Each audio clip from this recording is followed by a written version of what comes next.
late he's been spending time and having fun with a startup company in California. I might say a few words about it. He's the winner of numerous awards, but this I'll have to read. He's been a Terman Fellow at Stanford, a Fellow of the Athlete Sloan Foundation. In addition to the NSF Career Award, he's won the Land Prize from the Informed Applied Probability Group and a Rollo Davidson Prize for contributions to probability and its applications. And he, with a group of people, was a co-winner of the Infocom Award a few years ago. So it's a pleasure. He's going to talk about how to avoid doing research. Thank you, sir. Thank you, Prakash. Thanks for inviting me to speak here. I must say, Diane thinks it's a super education person. Extremely pleasant to look at. Unfortunately, as Prakash said, I have spoken here before, and in fact,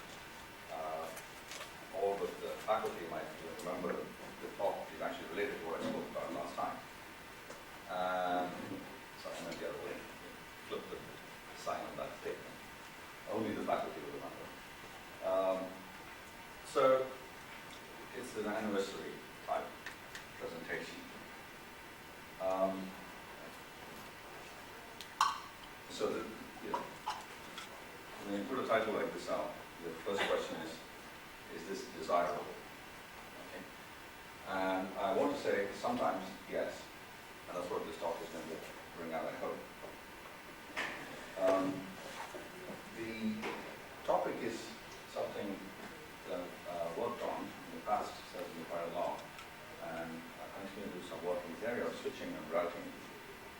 And I'll briefly trace out the history that's relevant and whose evolution of switch architectures.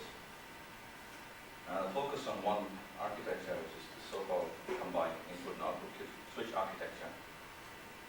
And there's various things that will come out as features, but the point is that there were some algorithms that we designed about 10 years ago, and it looked very interesting, certainly theoretically very enjoyable, but ultimately the consensus, or not even the consensus, it's pretty obvious that they were just too complicated. But I want to explain why, and why, in fact, they weren't in hindsight. So the whole point is, did we have to wait for 10 years to find this out? I want to argue that, well, I won't say anymore. I'll leave that as a teaser out there. So this is what IP routers look like. The left one is from Cisco, the other one is from Juniper. This is half the system as this is, in the sense that this has these line cards. There's 8 of them here and 8 of them there. So this has 10 gigabits per second per line card, an aggregate switching capacity of 160 gigabits per second. And this one is what's called a half rack. The important things to take from here are, if you look at these dimensions, they're exactly, that's how they have to be. And this is because these boxes go in these racks, which house telephone switches in an earlier generation. And this is the form factor you're building to. Now that immediately puts a lot of constraints, notably one of taking the heat out of these boxes. It's a very considerable effort. And so these boxes are, it's a pretty, they're sort of fairly remarkable feats of engineering. And do you want to guess how much this thing costs? This one on the left? Roughly. Costs about, with all the features in there, it costs about $2 million. Okay? And so you think, well, okay, so it's big enough so you don't feel like you're paying $2 million for something that's 6 inches tall. Because at least, makes it look like it should be worth something. And it dissipates a lot of power. But it does make a fair amount of money to a person who owns this. When it's running full, this box makes $30,000 an hour of function. Okay, so it's not uncommon for a network operator to have 2 of these boxes sitting right next to each other, fully redundant. So one of them loses, this state is absolutely perfectly maintained. So there's one other box identical sitting next to this one. And they have, exactly the same state. Only one of them is doing the switching at any given time. But the downtime on this would cost a lot. So a line card might go out and you need to send somebody to pull out the line card, stick in a new one, and so on. So it's a pretty impressive industry that's built around these kinds of boxes. Now here's what the insides of one of these boxes looks like. If you cut it open, these are the line cards. So think of these two as belonging to the same card. And so this input port 1, packets arrive here, they get looked up as to where you need to send this packet to. That is one of these outgoing destinations. And then there's some network processor that does various things now, the standard checks of CRC and time to live of increments, various things like that. But then also security and other features now here. So then they're placed in these buffers and then they will switch at some future time to the appropriate output. Now the whole talk is about these algorithms that come. There are two of them. One of them is this fabric scheduler, the one that takes these packets, decides how to switch them. There is a scheduling problem, and then places them into this appropriate outputs. That's one of the algorithms. The other one is the so-called output scheduler, which then decides which packet that's currently queued on this output gets to leave. This is where you do your bandwidth partitioning algorithm. So you might decide, for example, that the packets in this buffer get about 80% of that link's bandwidth. That's something that's programmable. Or you could have some priority type ordering. And that's what happens in these boxes. So these line cards where you have the packet buffers, is it a separate buffer for each of those outputs, or is it just one buffer? So each output has its own buffer, correct? But perhaps you're asking whether each input has its own buffer. So the packets coming from an input get queued like this. That is true, but often you might also think of, when you do weighted fair queuing, for example, you may want to do weighted fair queuing across the flows that enter the box as opposed to just the ports. And so there could be a detailed, complicated queuing structure in there. Physically, there's one buffer, but then there's all these logical partitions that you have a linked list that snakes through these buffers. And so, yes. Please feel free to ask me questions as they come up. The interaction actually is useful for this talk because there's an elaboration that goes well. Something which was not clear when you said that you got to empty the output buffer. Who is? I'm sorry. Who is you? Like, are you distributed control or is it something? Sorry, say that question again. Is there a distributed control here or is it central? The algorithms are mostly distributed, the switching algorithm. This one is. Okay. So on each line card, both are possible. That's the short answer. I mean, I know designs one way and then the other way. But they're effectively equivalent in the sense that whatever you can do with one, you do with the other way as well. So that's how simple the algorithms are. Why would you choose to do it one way or the other? It just depends on your particular way of partitioning it. But you can think of there being schedulers at each of these inputs talking to these outputs through the fabric and then deciding who gets to match with who. Okay. Equally, you can convey the state of these buffers to some central scheduler sitting who's doing off. It is either in-band or out-of-band exchange of information. But effectively, that's what needs to be done.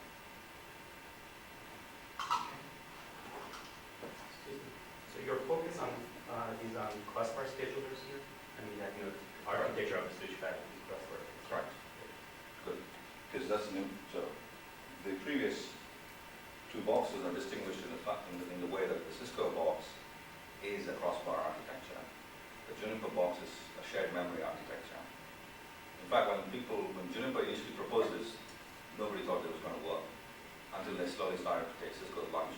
And then everybody takes them seriously. Okay. So here are some factors that affect switch design. There are only two: cost and heat dissipation, and they're not unrelated in that if you use memories that require very high memory bandwidth, this is how fast you need to interact with the memory. That is the speed at which you place packets in the buffer and distribute them. That's the memory bandwidth. If that's high, the cost goes up dramatically. Also, heat dissipation increases pretty dramatically. If your algorithms are complex, given all the constraints on space that I told you, it's very difficult to fit them in onto a single line card. It just gets extremely difficult to do that. And the other thing that you want to minimize is this so-called number of off-chip operations. What that means is anything that is on the so-called data path, where the packets are passing, you have about 40 nanoseconds to process a packet. That number comes because if you take 10 gigabits per second and divide it by the average packet size, you end up with nanos. That's 40 nanoseconds, the amount of time you have to switch your packet through, to make your decisions at least. So it's a very small amount of time, and that can only be done in hardware. Software cannot do it at that speed.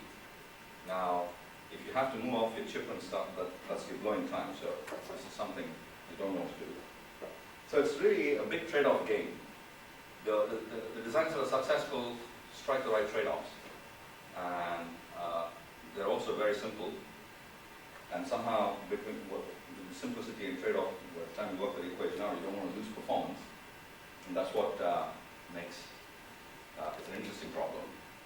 The point is that keep in mind that there are two schedulers. One is the fabric scheduler and one is the output scheduler. And the way they're supposed to work, you can think of it as gears that are meshing. Think of it as a mechanical system. And then the speed up, fabric speed up, which I'll introduce the idea in a second, is the sort of grease that lubricates this whole interaction and makes it possible. And that's the topic of the seminar, is the speed up. So here's a very quick run through. Several of you know this already, but I'm just going to give some context. So there were, from telephone switches, we went to data and cell switches with ATM. And here, almost all original designs of ATM switches were the shared memory or of the output queued architecture type. Mentally, what that means is, the more precise definition is coming later, but what that means is, if this fabric was running really fast, in other words, if in the worst case you go one packet at every input at a given time, and they all want to go to the same output, and then the fabric is running fast enough to convey all of them into that output, that's what's called an output queued architecture. You don't need buffers on the input side at all. Shared memory simply means that you just, in fact, collapse all this into a single buffer. In that case, you have to also write out onto the outgoing line, potentially at n times the speed. Okay. So all the original, if you could build it, if the technology allowed you to do it, you would build an output queued or a shared memory architecture. There's no doubt about it. Except that then the buffer speeds need to be so high that you can't do it at the line rates. Okay. So at the high end, you only get something that has buffering both on the input and output side, and the fabric runs not at speed n, but at some speed close to 1. Okay. So that's speed up. This output queued architecture all fell by the wayside at high speed because of the memory bandwidth requirement, and you ended up with this input queue switches became technologically the feasible thing to do. Okay. On the other hand, this paper came out in '87. One of the super influential papers where you can kill an architecture just because it produced a number with a neat analysis. If you haven't seen this paper, it's worth reading it. It's really nice, quite easy to understand. And what it showed was that there is this problem with input queue switches, namely this head-of-line blocking. If you have your buffers on the inputs 1 and 2 as single FIFOs like this, then you will get a situation where the two lead packets or head-of-line packets want to go to the same output. And since you can only move one of them because the fabric is not running fast enough, you can only do one switch, you can only switch one packet, you have to leave one of them behind. So whereas in this exact situation, you could have switched this one and that two simultaneously, because there's no conflict either at the input or the output, you're not able to do it.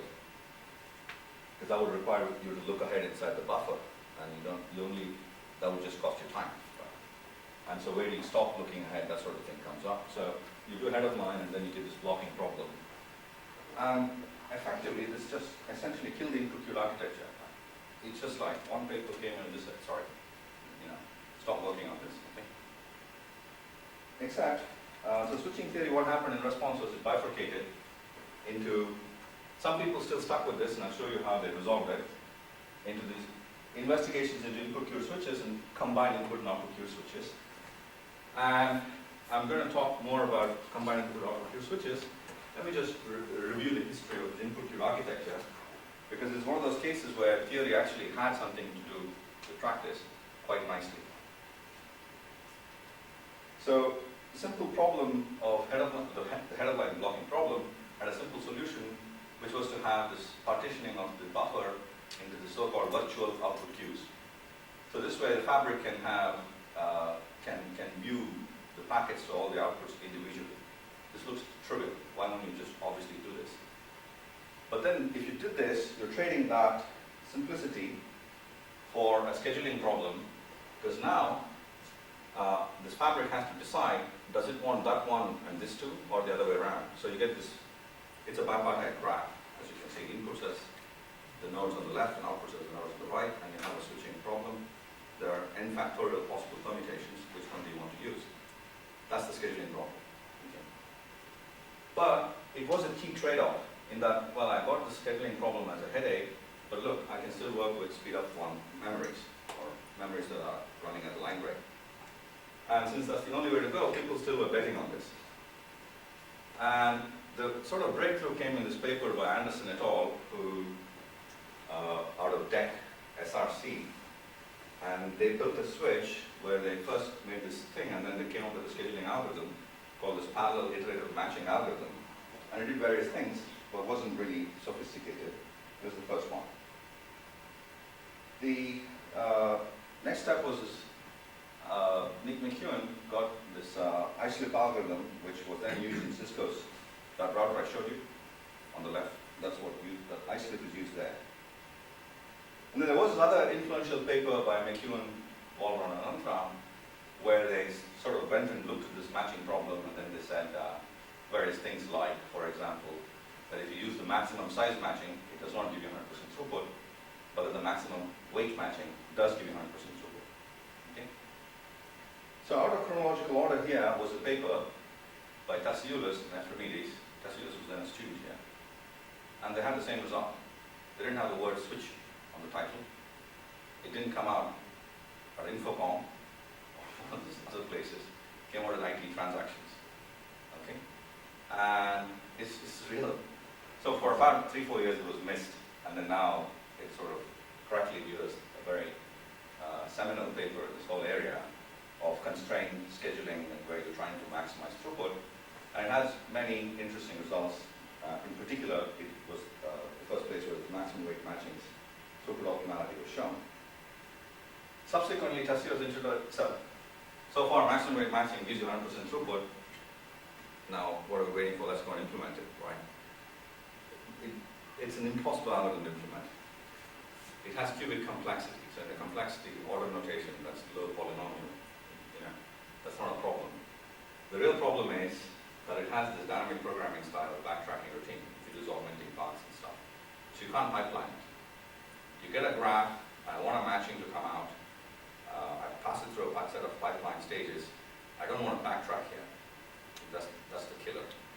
And the maximum weight matching intrinsically has that as a problem built into it. So this is the main sort of reason that it's not implemented. Plus, the amount of work you need to do is pretty staggering, even so, even if you have to just purely pipeline it.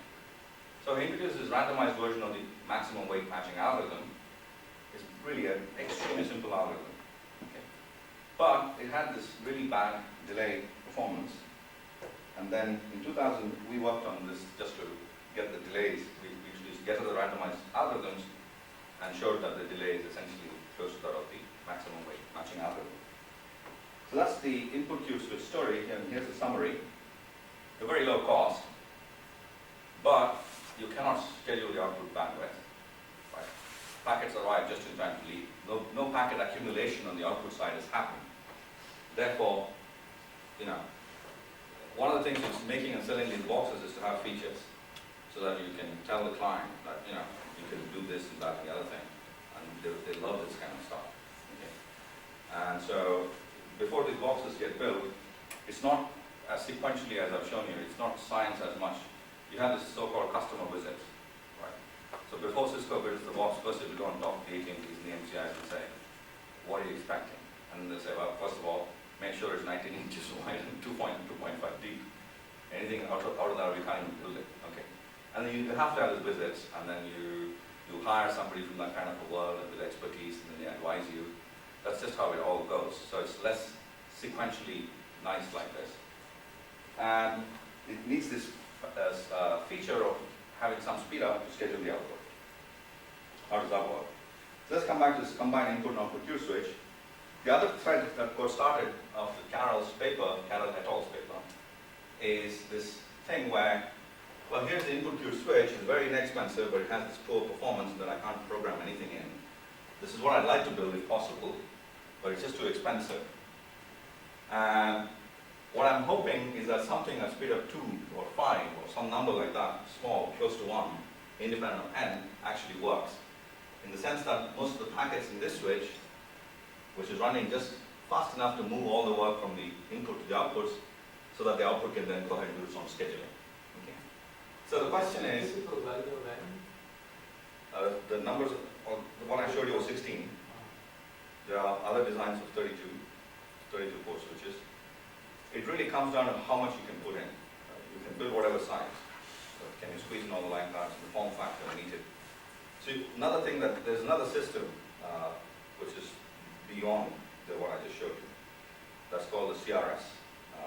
CRS 1000, I think. That's Cisco's system. It starts here and goes until the end of the wall, okay, until the corner. So it's a you take like a lot of these racks, that's all one switch. And it has an aggregate switching capacity of 1 terabit per second. And it's a pretty huge box. And it doesn't sell as much, but there's a few of them out there. And it's one of those like Airbus 700 passenger kind of thing that's being made. It's like that. Okay, so there's a few of them, but then the expectation is that it'll pick up. And so that one has, I think, something 128 ports. Okay, so it's a big. You can build it. It's just a question is how much space do you have to do it in. Now, so the speed up question, which I asked here, of what speed up is good or sufficient to make this thing look like that thing, initiated a lot of work. And here's just again a small potted history with many other papers. There are 2 categories.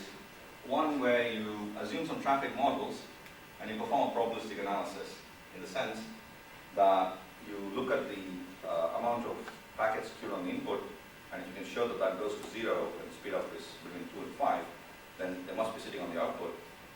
That's the type of work done here.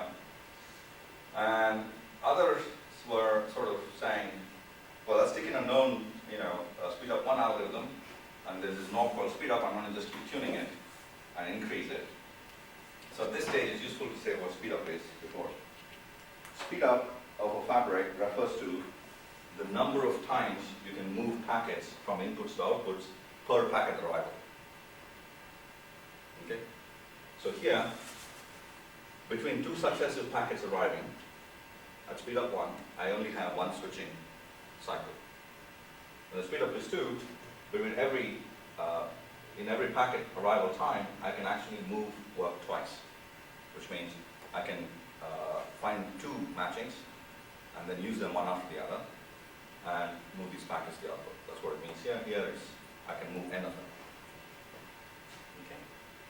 It'll get even clearer as I go.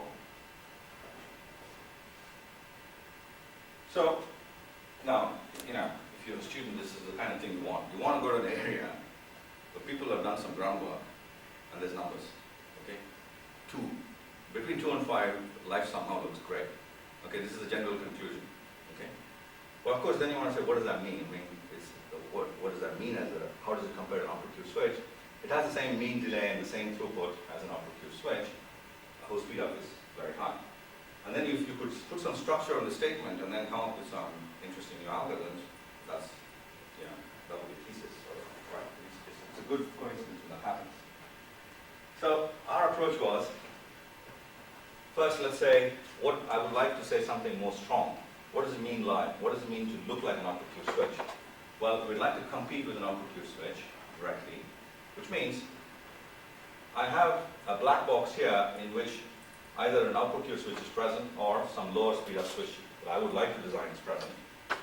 And to this black box apply some packet sequence of my choice, and adversely loads this packet sequence. And then, if you look at the outputs coming out of this box, and the outputs packet by packet are indistinguishable, whether you use this output queue switch or this other one, then it's the same. It performs exactly the same. Okay? But there does not exist a set of inputs that can distinguish the performance of the two boxes. If that can be done, then you have an output queue switch. And then the question is that possible, and what value of speed up can you get? So it's not a statement in the mean or on average, but it's an packet by packet statement. And so the setup is under arbitrary but identical inputs. Is it possible to replace this output queue switch with a combined input and output queue switch, and then schedule it so that they're identical? And so if yes, what is the scheduling algorithm? Because that's the question. And this is what we considered in 95.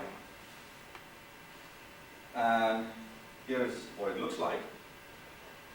In the background, there's an output queue switch, this ideal system. And here's the one we're trying to design. And every packet here has a clone here. Okay. So this means, for example, this packet arrived at input 3, this 0 here. This packet arrived at input 3, wants to go to output 3. And I would like to know when it needs to leave output 3. For that, let me consult this output here, because I know this guy's got the same packet. When does he want to let it go? He wants to let it go now.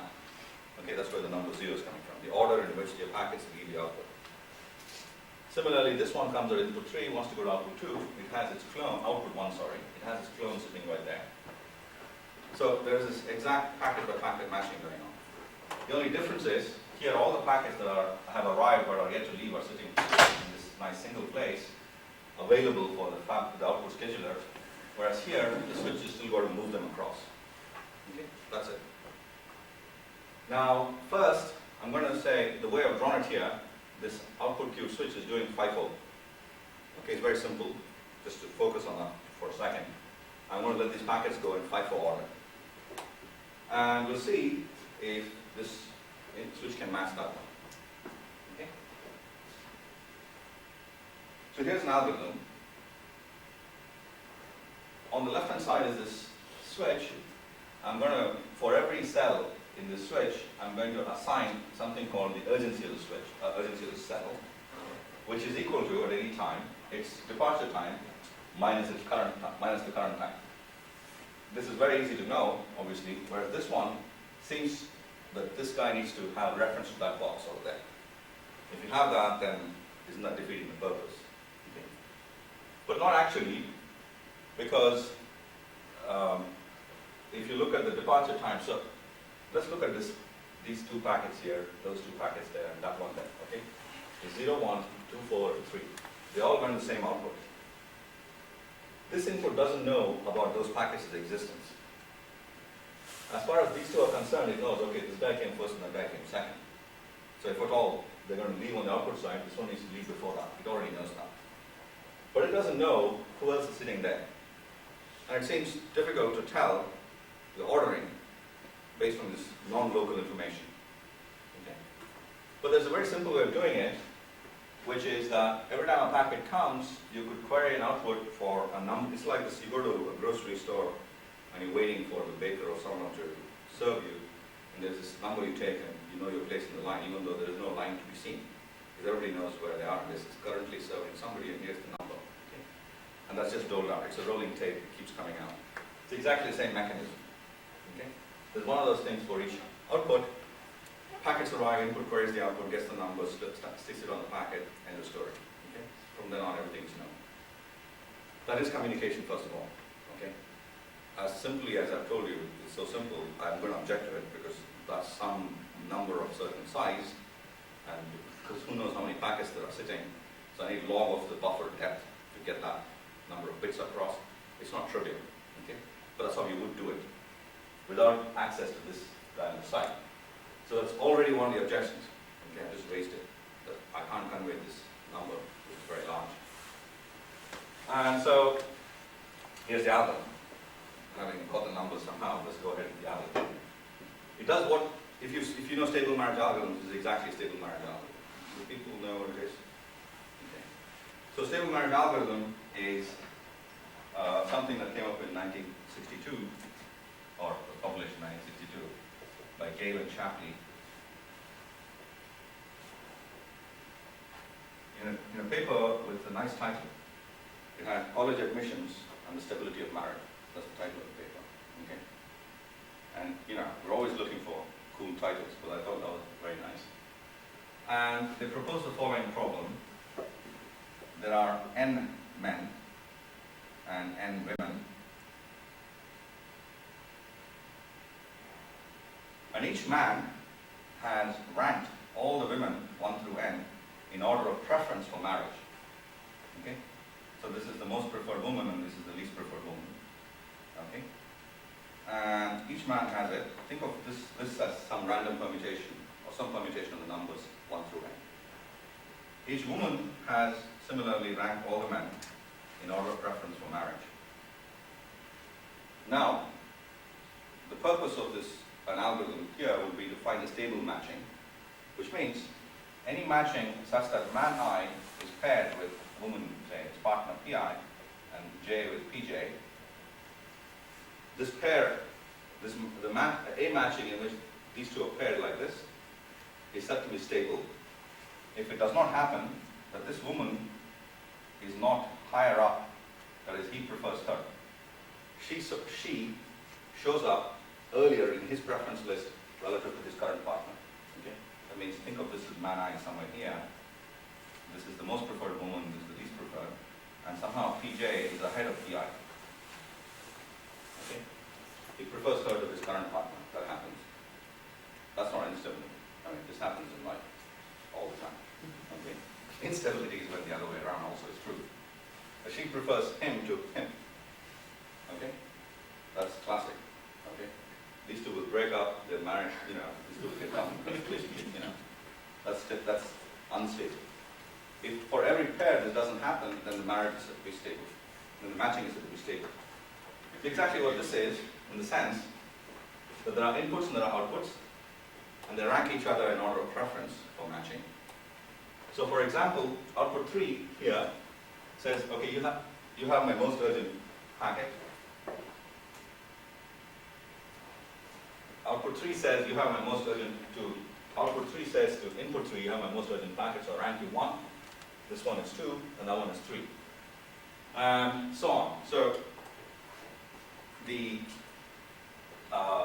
urgency is an automatic way, it produces the rankings automatically, and then you go through and do exactly this. Okay? So you put the algorithm down here, it's nothing more than what I just told you. You need ranking lists and then you execute the output. Okay? Is it always the case that there are stable marriages? Good. Yes. Okay? It's actually not that difficult to see. Let me just show you. What's the algorithm anyway? Man 1 starts, proposes a woman who's on top of his list. She tentatively accepts. And then man 2 makes his proposal. If it so happens that he's proposing the same woman as the one that's been proposed earlier by man 1, then she consults her list and says, okay, I prefer you to you. So reneging on that engagement and then get engaged to you. And so it goes. Now, this should converge because the men are monotonically going down their preference list, women are monotonically coming up their preference list. Okay? And at any given time in the cycle, there is a matching in contention, and you can then prove that matching is stable. Okay? And there's only, so it's also n squared iterations in the worst case in this world, because there are at most n proposals a man can make, and there are n men. Okay? Whereas in the switching problem, the worst case is n, Because unlike here, the lists are not drawn perfectly at random. Okay. If the lists were drawn perfectly at random, there's a nice paper by Knut, Motwani, and Patel, which showed that the amount of time is n log n if the lists were drawn at random. So after all this paper came out, right, this is like entropy bandwagon. There was a stable marriage bandwagon, mainly the sociologists just went nuts with this. Okay. And of course, their motivation was very broad. So this can be hospitals, and this can be residents. This can be colleges and students. There's always a matching going on. It doesn't have to be, it doesn't have to be monogamous. It doesn't have to be perfectly, it's bipartite, but it doesn't have to have the same number of nodes, various things. It's a very general idea. Okay. And so that's it. It finds the matching. Yes. Just a question. Here it seems that, for example, the inputs are actually like the men in the state of matching, and the outputs are the women. So we know that in the state of matching, actually, we are giving the best matching for men are fine, and the worst matching actually for women. So why do you choose inputs to be that? In this case, there's only one matching. It's also unique. Oh. As it happens. People get that mixed up. This is one of the things that sociologists want to not with as well. If men do the proposing, they will find their best partner in any stable matching. There could be more than one stable matching to begin with. There's something called man optimal, something called moon optimal, which bound the two, the set of all stable matchings. And inside, it's a lattice ordering.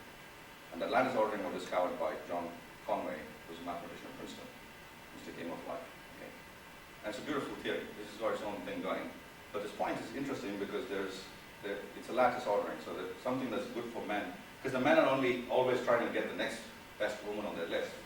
So unless a woman is proposed to, she may not find her best man, okay, because she doesn't stand, high on his list. That's possible. So if the women do the proposing, it's the other way around, as you pointed out.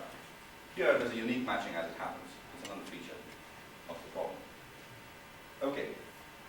So let me just introduce one idea really quickly. And that's this idea of, I wanted to give you a sense for the proof. So there is this notion of output threads and input threads. What that means is, let's consider output 3. The thread for that output is the ordered set of the packets. So 0, 1, 2, 3, 4, and 5 that are all on the input side that will eventually go on the output. The order in which they leave the output, let me order all the cells regardless of where they may sit. It's a theoretical construct, and let me call that the output thread. Similarly, the input thread is a set of all packets sitting on the input side, regardless of which output they're going to, at this input, that the input has ordered according to urgency numbers. So for example, at this input, the input thread is 0, 1, 2, 3, whereas here, where there's a tie, break the tie according to port number, so this is, the input thread is 1, 1, 2, and 3. Okay. So in the case of matching, when two outputs ask you, so if outputs red and blue request input 1, saying I want this cell and this cell, it has to break the tie. Input thread is the way it does that using. Okay, so just the way is the preference ordering. Now, having said all this is exactly why we need a speedup of 2. Meaning, the idea is right here. We didn't see it right at the beginning, but that's just what it is. There are exactly 2 reasons why a packet sitting at an input may not find its way to the output in the present time slot, which has 2 switching cycles. Either, say this packet here, either it got defeated because it lost the input contention, meaning it was, so this packet here, for example, is the most urgent for its output, but it got beaten by another packet at the same input, going to a different output that's more urgent than itself. Or it can happen like this. So for example, this guy, he's at this input, but he got beaten by a packet going to the same output. And that's the exact 2 reasons. Okay? And that's all you need to speed up 2 for, when you work the proof out. Having said that, here's a theorem where you can exactly match cells with a 5-4 output Q switch. The arrival patterns are all arbitrary, like I said earlier. And I was going to give you an idea of the proof. I'm going to skip it. There's actually a nice simple step that illustrates the point, but I want to get to the newer algorithms. So somehow, this most urgent cell first algorithm, I thought would work at speed up 2. It doesn't. There's a counterexample. and was discovered by this student, Chuang. And he exploited the fact that I'm breaking these ties according to port numbers. I mean, that's basically what he did. And then we found another algorithm that works at speed up 2. In fact, the necessary and sufficient speed up is 2 minus 1 over n. It's really bad that that got split up like that. But it's 2 minus 1 over n, so speed up 2 is sufficient. And there were other results by other people around the same time where they used the same idea that we had in this earlier paper. And they came up with yet other algorithms, all trying to make it like a little bit more easy to implement. But unfortunately, none of these algorithms are actually implementable. For all the reasons I told you, namely, there's just too much information exchange. And it's this elaborate information exchange to determine the order in which something needs to go, just kill all these algorithms. Okay? So what is implemented is the so-called request, grant, accept type algorithm. So if I don't have preference list drawn like this, but my preference list is just some round-robin pointer bits, I simply have ranked all the, I'm the input, I've ranked all the outputs just according to number. And every time I ask an output, say 1, and if just a single bit saying, I want to match with you. And then the guy might get multiple requests, this output, and he might say, okay, I look at my list, which is just another round-robin pointer, and says, I match with you. Okay? So that was a request, a grant. Now this guy who's placed multiple requests might choose to, might get multiple grants, so he looks at his pointer and then says, I will choose you. That's an accept. So request, grant, accept. Okay? All one bit. That's the islip algorithm, the round-robin pointer. I just finished describing exactly what the islip algorithm is. It's trivial. In 40 nanoseconds, only something like that has a chance of working. Okay? So that's what we're after. This one-bit operations, if it's possible. And intrinsically, it seems like there's no way you can get this complicated output emulation property, which is what these previous algorithms were trying to get at, with one-bit information exchange. The way, at this stage, what happened was we sent the papers out and everything, and so industry people looked at it. The VP of, not quite research, but Frank Marshall is the person who read the paper and said, oh, this is great, but sorry, we can't implement it. You're too ahead. We don't have the wherewithal to do it now. Okay? And then came this other person who was John Baker, who was CTO of Cisco, and said the same thing. Wonderful, continue this work, maybe we'll see you in the future sometime. Okay? And so nothing happened. And after talking to these guys, we said, okay, we are fundamentally limited. There is no way in this world that you can have a one-bit exchange of information while getting this complicated emulation property. Okay? Somehow, surprisingly, it's possible. So, here's this, what I'm just saying, what do we understand from all this recently? Well, it turns out that the output scheduling algorithms people use in practice are what's called port-level fair. What does that mean? It means, this question that you asked earlier, how are they partitioned? Consider this output. One way I could partition this output's bandwidth is simply based on the input ports. Okay, so I have what are called virtual input queues, just like I had virtual output queues. And I simply place the packets here, and a round-robin scheduler, weighted round-robin, or strict priority, whatever you want, just decides who goes next. Okay? That's port-level fair. So it's FIFO port-level fair. There's a formal definition. And FIFO is not a port-level fair algorithm because, and I've got a definition which is very brief, but effectively it's not port-level fair because at an output you cannot determine the departure time of a packet simply by getting this one bit information of the fact that I have a packet. If I was to do FIFO, I need to know when the guy arrived. There is no way an output can decide with just a one bit from an input. Okay? So FIFO is not port-level fair. But on flow-level fair queuing, so in other words, if for this input, say 3 or whatever, n, in this input, there are multiple flows that are all wanting to go to the same output. They'll all share this virtual input queue. And it's possible that I'm supposed to give a weight of 3 to one of these flows and a weight of 1 to one of these flows. Now when the packet comes, this guy needs to know the flow ID. That's the long piece of message as opposed to single bit. Okay? So none of the things we were trying to do earlier fitted in this Except that this actually fitted in, and we just never recognized it. I mean, I just went into the real world just like on this V, I found this is what they're doing. I was like, Jesus. You know, then you go back and look at the algorithm when it actually works, and we just never thought of it. Okay? So it's one bit is possible. And it's a bit surprising that it's case. So I have to give you an algorithm, which I'm going to do. The reason this is interesting is, if you were to go back and just think of an output queue switch, forget about these buffers for a second, just think of the output queue switch. Having an output queue switch, what is the brain dead algorithm for you to implement? FIFO. Just scoop out all these packets, place them here, go to the next time slot, scoop out again, and keep doing this. That's it. Okay? It's totally brain dead. If you have to do something like port level fare, that's certainly more complicated. Certainly compared to FIFO, because I'll make a decision based on who's currently queued and so on. Okay? How much I allocated to this versus that and so on. So it's work. So it seems that if you can do something more complicated, then you certainly be able to do something simple from the output's point of view.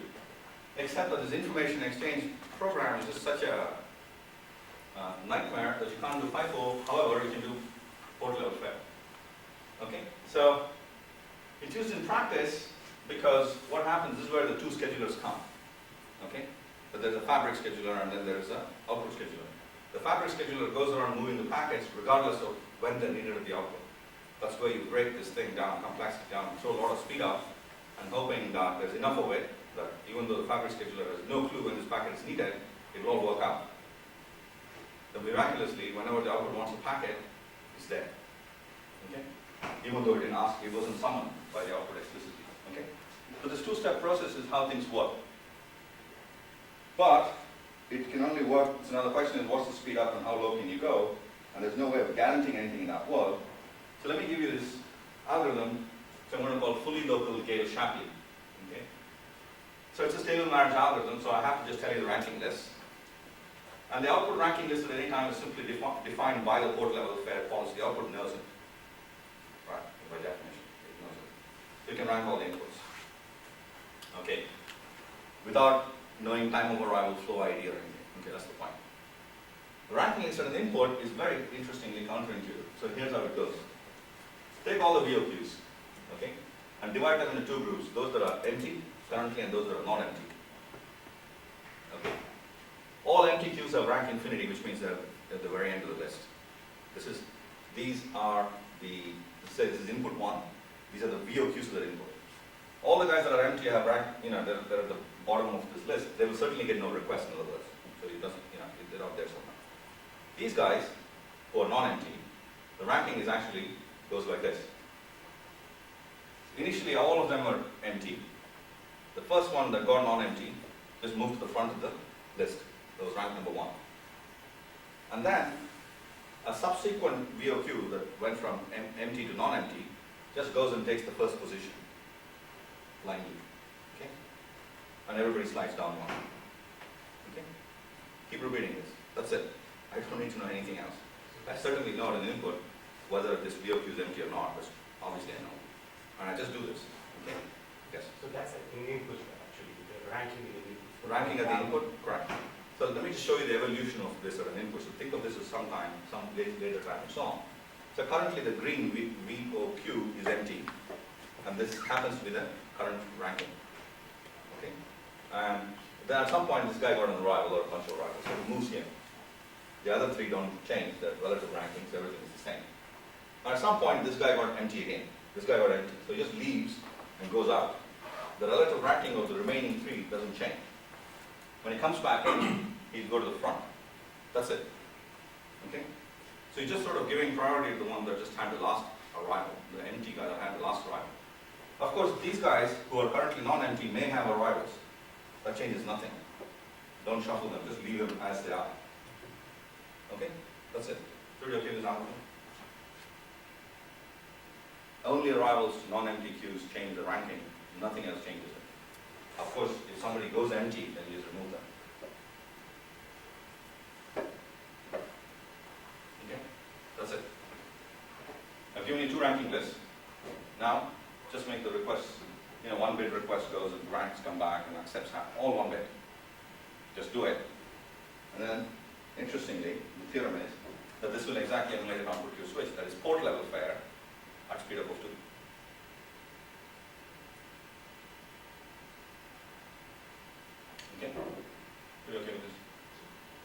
what was the ranking to the output and how? The output is using a port level fair policy. Okay? Which means, let's look at this output here. Okay? Some of these queues, VI queues may be empty or not, it doesn't matter. Okay? It has whatever the state is. Now, it knows, based on what's here, plus an incoming new request, of all the potential packets that can leave the switch, if I take that request, if I accept that request, and all the packets that are here, which one leaves next? So you need the arrival. Let's say that there's an empty queue out at the output. There is an arrival. There's a request coming from the input. You need to, if you want to implement waiting for a queue, even at port level, you need the arrival time for that one. You don't have time. Because its priority depends on its arrival. Because it's No, the virtual time. It doesn't need the time. It just needs to know what's this. This is a good question. So let me take this because it's the whole key. It doesn't need the time. It just needs to know occupancy. All right. So how do you do fair queuing? The algorithm says, let's say I have 3 queues. Okay. The algorithm says, amongst the currently non-empty queues, okay, allocate bandwidth in this order. There's a pointer that's moving around in rounds, and let's say that these are the non-empty ones currently. Okay. And say the pointer is here. In other words, if this was non-empty, you just finished serving this. If this was non-empty, you could have served it, except it's empty. So pointer moves here, okay, in the absence of anything else. However, if this guy did have an arrival just now, at the end of the previous time slot, then since the pointer is here, he's going to get the next service. I don't need to know the time this guy arrived. I just need to know that he arrived. So you're talking about weighted round robin, but not weighted fair queue. No, weighted fair queuing and weighted round robin differ in the packet sizes, right?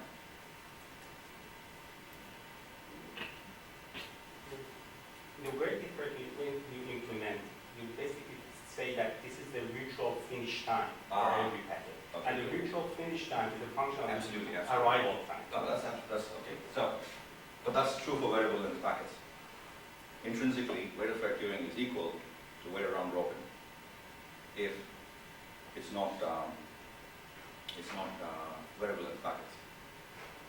Agree? And take it.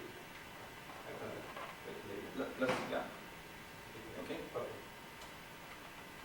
So here, these things get fragmented into cells, get moved here, and then get reset. That's what the code router does.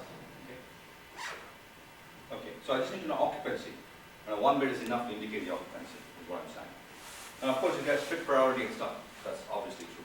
You know, strict priority simply means that whenever this guy has anything, he goes first, and then if there's nothing, then he goes. If there's nothing, then he goes. If both of them have nothing, then he goes. Right? But clearly, you can do it with 1 bit. 1 bit. Okay. So that's it. That's the algorithm, and it's if I shown the previous proof, there was some hope of doing this, but I'm coming up on the hour. So I'm just going to move to just showing you what happens at the speed of less than 2. But the point is, we already knew this, okay? But we just simply weren't looking for something so simple. It just was there in a way. It's not. It's one of those silly things. Now, excuse me, what I'm not sure I'm getting is why do you need this whole story about stable matching? Somehow it looks that that some people told themselves this story a decade ago. Nobody cared about it, found a different solution. Now they'd like to explain it from this angle, but it's really not part of the essence of the solution. What am I missing? possibly. Let me just. There was no matching to begin with until '93 happened. Matchings came in. Okay. There was a first cut at matching, which was doing nothing, just sort of doing it as fast as possible. That's a parallel iterative matching. Very random, just a request to random input. That's all. Isolate the part, no system anywhere. Okay. It was purely aimed at being implementable. You could make zero guarantees with it. Okay. So all vendors constantly look for some guarantee they can make with their algorithm. Okay? And I know this because there's another thing we worked on speed up 2, which said any maximal size matching gives you 100% throughput at speed up 2. I know that that's a widely cited result by all these vendors, and the reason is simply that if you're selling a box and you say it's 1 terabit aggregate switching capacity, you only realize 80% of it. My algorithm doesn't let you realize all 100. You're not selling anything, right? So that's a guarantee that people seek. Okay? Now, the stable marriage thing came up in the following way. Islip is not different from stable marriage. It's exactly stable marriage. All request grant accept methods are stable marriage. Okay? So I'm just illustrating, I'm using the term, but it's not different from what it's actually being. Islip is exactly stable marriage. It's not a story, to smooth the sales of the idea. It's not like that. Okay? Now, why the sophisticated algorithm? Because we were just motivated by making a crisp theoretical statement. Between 87 and 95, paper after paper after paper were just coming up saying, well, you have yet another algorithm with yet another type of speed up that gives you this number. That said nothing. There's no guarantee on it, of any kind. And so, the earlier result was simply saying, you can get an amazingly sharp guarantee, which was surprising. Now, let's revisit. Okay. I didn't bring this up actually back to the front of my thinking. It came out because a Cisco guy wanted to understand this, and he's an architect then. He said, why, I was looking at this, why can't we implement it? We went through it, I explained it to him. I said, yeah, that can't be implemented. But now I knew what they wanted, namely a port level fare, and then it became obvious that it can be done. Right? It's not contrived, if that's what you were trying to say. I'm just saying, it's pretty natural. No, it's an explanation, but the point is that you can get the without this explanation. It's a clear organization. Which explanation? I don't have to use the word stable marriage, if that's what you're saying. But then I could be flagged for not citing a known algorithm. Right? Meaning, I'm trying to just be faithful to what's known already. Right? Yes? One thing that you didn't understand, for the weighted round robin, how do you basically advance the pointer? Let's say that your first priority is not selected. Your second or third priority is selected. Now, how do you basically move your pointer now? Your weighted round robin, because you have the list of priority that happens, and basically you have this. No, so there is an ordering in weighted round robin as a pointer location. And the pointer basically tells you the priority that is. Sure. Now that after doing one selecting and you're getting the one packet, the stable magic comes up, how do you know where to move the pointer for the next one? Right. So let's say these are the queues, Okay. and I'll arrange them. And let's say this guy is supposed to get a weight of 3. This one, say weight of 2, and 1, and say 2. Okay? So it's a round of 7. Sorry, 8. Okay? So how do I do this? I move this once, come back, strike this guy off the list. Okay? Then I go again, strike these 2 guys off the list, even if they have work. Then I'm here, I serve that guy once. That finishes the round of 8, and I'm proceeding. And you can basically prove that this exactly emulates the output to weighted round robin? Yes. I mean, I'm simply saying that this is what I mean by weighted round robin, which is output uses work. That's what it's doing. If I use an algorithm, I just told you, and there's a proof that I can do it. Yes. So the priorities were there before they were after. The priorities were programmed in by the weights. Right. The original weights or The original weights. You are No, the original weights. If somebody is empty, so this guy has a weight of 1, but he doesn't have packets, then I simply skip it. Right, so it's not sufficient to have the weights, you have to have packets to be served at all. So these are the weights, and then you have the 4 queues are like this, and let's say this guy has nothing, and this guy has in fact only 1 packet, but not 2, and this guy has maybe 5. Okay? But I'm going to go like this. That is weighted round robin. So where do you get the weights from? And That's programmed in. So is it fixed static weights, what you're saying? yes, but that's always true. How can you dynamically? Dynamics only affect by saying whether the work is there or not. Let's say that the one wait 5 always have packets. Yes. That means that you're not gonna, it's gonna be a split priority then, because you're not serving the other. No, I'm serving every 3 cells. What this says is every 3 cells I serve out of this, I'm going to serve 2 from here, 1 from here, 2 from there, provided they have the cells to serve. If they didn't have the cells to serve, I'm going to ask them and then move on. No, because, yes, but if it is basically full, but you are not serving it because there's actually the input queue didn't give this priority. You are not basically decreasing its priority, its credit right now, right? But there's no, the input is here, right? It's beyond the fabric. Okay, they're here somewhere. The point that our input is simply issues a request, which just transforms this queue from being empty to not. Potentially, if the output wants it, it can get that packet now. Okay? But the output's pointer is here. Let's say. It's okay, I have some time to get there. I'm not looking for that guy. So perhaps both of these guys were empty, and now the output got 2 requests, one from this input and the other one from this input. So maybe, just to preserve the ordering. Okay, both of them made requests. So then it says, well, if I got this one, I will want him earlier than this guy. And I know that because I know where the pointer is. That just ranks all the guys. So this one I can fill up first if I took this one and not that one. So in the current cycle, I'll say yes to this one. Now, how do you move the pointer now? Because then you have to move the pointer, right? No, then I finish this. The switching cycle is over. Then I serve this queue, then move the pointer here.